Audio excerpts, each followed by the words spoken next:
Sa gilid ng pwesto ni Tatay Marlon kung saan siya nagtitinda ng mga agimat, naabutan kong pumipili ng mga mutya o gemstone itong si Madam at si Bro Kim. Gagamitin daw ito pang baon sa braso ni Madam.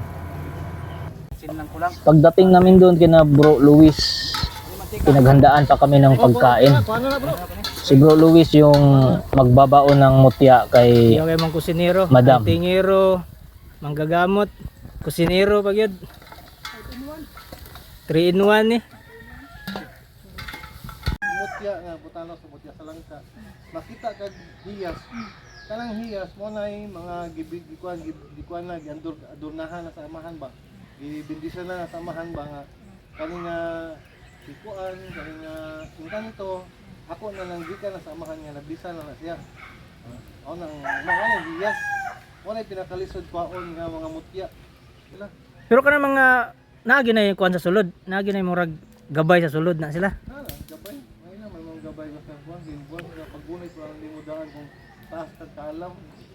Ang gabay ana muduol naman sa mo tindog mo nimo malibo. Ah, mo react sa mga ano. React mo na sila. Ilawi na bro. Ang ako makita na ako sila.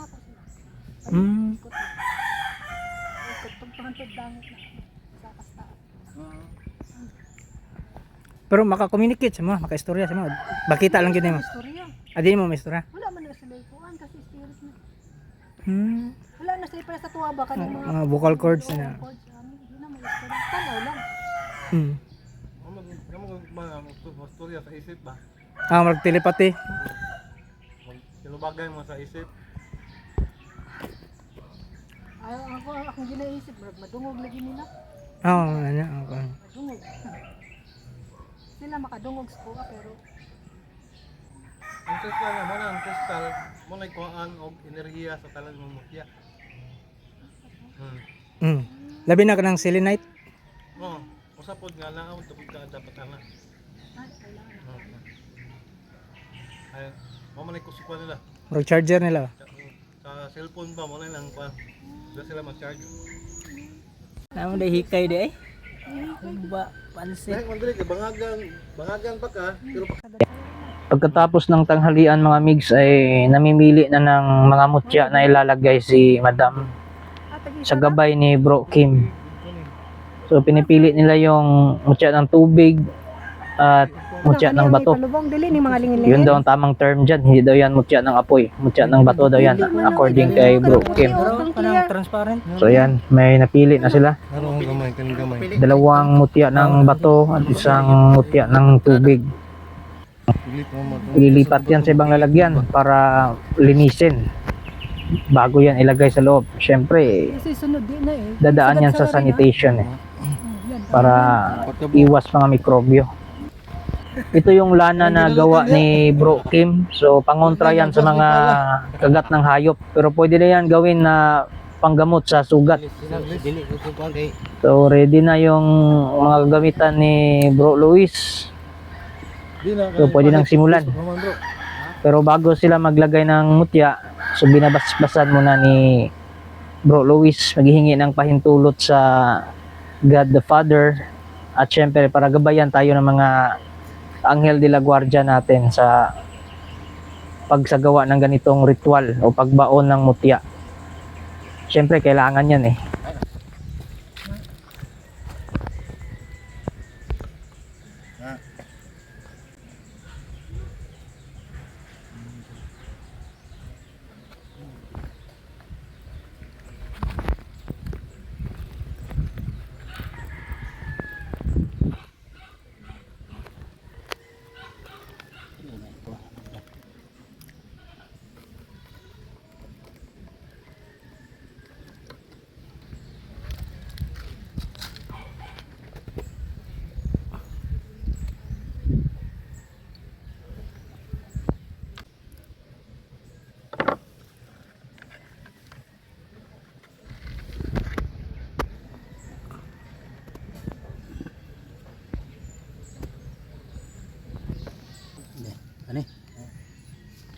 Kana sa apoy ay sa batong. Sa tubay na, ano na. Sa uban to sila mutas bato to sila.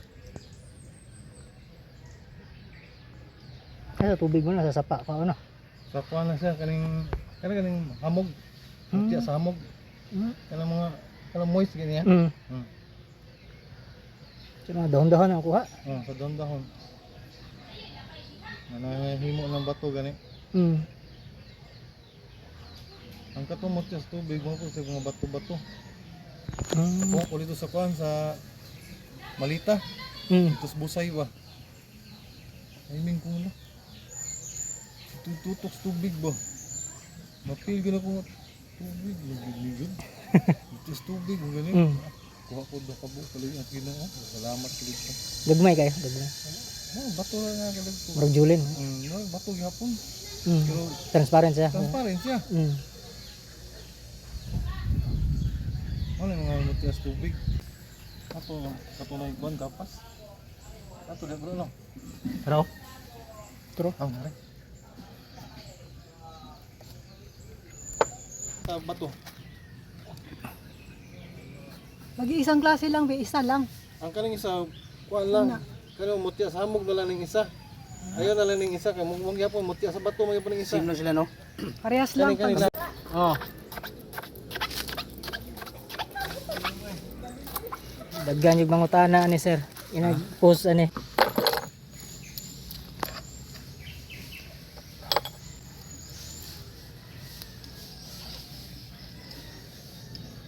Tuod baka itong purin mo dito no?